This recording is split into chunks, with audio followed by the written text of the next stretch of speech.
Hello everyone and welcome back to the channel. इस video में हम डिस्कस करेंगे the last civilisation that is Assyrian civilisation. Already मैंने Sumerian civilisation, Babylonian and Mesopotamian, Egyptian already discuss किया हुआ है अपने चैनल पे। सो ये लास्ट टॉपिक बच रहा था जो सेकेंड सेमेस्टर के लिए एक इंपॉर्टेंट सिविलाइजेशन है। So let's start. फर्स्टली हम देखेंगे असीरियन सिविलाइजेशन के बारे में एक बेसिक सा ओवरव्यू।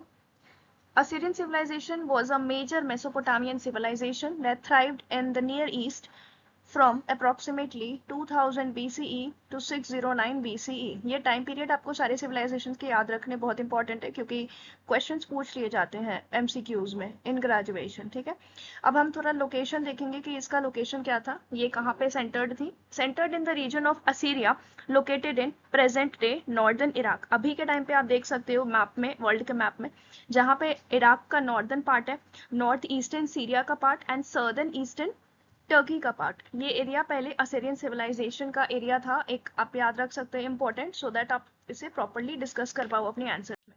देन हम देखेंगे यहाँ पे गवर्नमेंट कैसा था। Initially city states, later evolved into a powerful empire ruled by monarchs. यहाँ पे किनका रूल था? मोनार्क्स का रूल था। Known for their military powers. किनके लिए जाने जाते थे ये? अपने मिलिट्री पावर्स के लिए और सेंट्रलाइज्ड कंट्रोल के लिए। ठीक है, स्टार्टिंग में सिटी स्टेट्स थे, लेटर ये एक पावरफुल एम्पायर में इवॉल्व कर गए। जो कौन रूल करता था? मोनार्क्स रूल करते थे। और ये किस लिए जाने जाते थे? अपने पावर के लिए, अपने अथॉरिटी, अपने लॉ एंड ऑर्डर्स, एडमिनिस्ट्रेशन के लिए जाने जाते थे। एंड जो इनका सेंट्रलाइज्ड कंट्रोल था ये उनके लिए जाने जाते थे। नेक्स्ट इज, हम देखेंगे यहाँ पर सोसाइटी कैसी थी। Highly militaristic society with a strong emphasis on warfare and conquest. ठीक है, आप देख सकते हो ये यहाँ की जो सोसाइटी थी वो हाईली मिलिटरिस्टिक थी, मतलब मिलिट्री बहुत ही स्ट्रॉन्ग थी। यहाँ पर इनका जो भी एम्फोसिस था वो वॉरफेयर एंड कॉन्क्वेस्ट पे ज्यादा ध्यान ये लोग अपना वो करते थे। ठीक है, then featuring on hierarchical social structure with kings, noble, soldiers, artisans and slaves. Same वही मैंने जो हिरार्की आपको एक ड्रॉ करके दिखाया था, ये आप इस तरीके से अपने एग्जाम्स में बना सकते हो ताकि आप एक्सप्लेन कर पाओ कि कहाँ पे किंग्स है, कहाँ पे नोबल्स है, कहाँ पे सोल्जर्स है, कहाँ पे आर्टिसंस है, कहाँ पे स्लेव्स है। ठीक है, ये सोसाइटल स्ट्रक्चर था। नेक्स्ट हम देखेंगे लॉ एंड ऑर्डर कैसा था। सो स्ट्रिक्ट लीगल सिस्टम था वहां पर, जहाँ पे सीवियर पनिशमेंट्स भी थे जैसे flaying and crucifixion to maintain order and obedience to the king authority. अब यहाँ पे कोई कुछ गलत करता था तो उसके लिए जो भी लीगल सिस्टम था वो बहुत ही स्ट्रिक्ट था एंड बहुत सारे स्ट्रिक्ट पनिशमेंट्स दिए जाते थे जो भी लॉ एंड ऑर्डर मेंटेन नहीं करते थे। ठीक है, जो ओबीडियंट नहीं थे किंग की अथॉरिटीज में।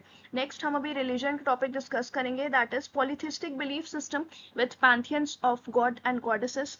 Different types of gods and goddesses को वर्शिप कर किया जाता था इनके टाइम पीरियड में, with particular reverence of for war deity. अब वॉर के लिए भी ये लोग डीटीज रहते थे इनके, वॉर के टाइम पे जिनको ये पूजा करते थे उनके भी कुछ गॉड्स रहते थे, जैसे Ashur the patron deity of Assyrian empire. ये बहुत ही इंपॉर्टेंट एक एमसीक्यू फॉर्म होता है यहाँ से कि असीरिया एम्पायर का कौन सा पैट्रॉन डीटी है, वो कौन है?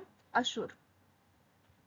Next is art and architecture, known for monumental architecture including grand palaces। यहाँ के palaces बहुत ही grand, बहुत ही ज़्यादा famous थे यहाँ के architectures, adorned with intricate relief sculptures depicting military campaigns as well as colossal guardian statues known as lamasu। ठीक है, अब एडमिनिस्ट्रेशन देखेंगे। सेंट्रलाइज्ड एडमिनिस्ट्रेटिव सिस्टम था जो यहाँ के प्रोविंसेस को जो रूल करते थे, provinces governed bye appointed officials. अब यहाँ पे जितने भी प्रोविंसेस थे उनको एक अपॉइंट कर दिया गया था डिफरेंट ऑफिशियल्स जो उनकी सारी अथॉरिटीज वहां पे चेक करते थे, oversees by king and his court. Okay, next, the empire utilized efficient bureaucratic methods for governance and record keeping. ठीक है, नेक्स्ट हम एजुकेशन देखेंगे। Education focused on military training for males. Males को वहां पे मिलिट्री की ट्रेनिंग दी जाती थी सो दैट वो किंग के गवर्नेंस के अंदर ज्वाइन करके एज अ मिलिट्री वो सर्व करे। While formal education primarily revolve around training scribes and administrators to manage the empire's vast bureaucracy. ठीक है, और एजुकेशन भी सभी को फॉर्मल एजुकेशन प्रोवाइड की जाती थी ताकि आगे चल के वास्ट जो भी मिलिट्री की जो ब्यूरोक्रेसी है वो वहां पे वर्क कर पाए, उनको प्रॉपर ट्रेनिंग प्रोवाइड की जाती थी। नेक्स्ट, सो वीडियो यहीं पे ख़त्म होता है। बहुत ही छोटा टॉपिक था असीरियन। ये इस पे ज़्यादा क्वेश्चंस आते नहीं है, मेजरली आपको फोकस करना रहता है सुमेरियंस पे, मेसोपोटामियंस पे, इजिप्टियन सिविलाइजेशन और असीरियन। उतना आई डोंट थिंक ज़्यादा क्वेश्चंस आते हैं, ठीक है। सो नेक्स्ट आपको किस टॉपिक पर वीडियो चाहिए, आप मुझे इस वीडियो के कमेंट सेक्शन में या फिर एक मेरा रीसेंट पोस्ट डाला है यूट्यूब पर, आप वहाँ पे मुझे कमेंट में बता सकते हो। नेक्स्ट वीडियो फिर उसी टॉपिक पे आएगी। Okay, so all the very best all for your exams and subscribe to the channel. Thank you.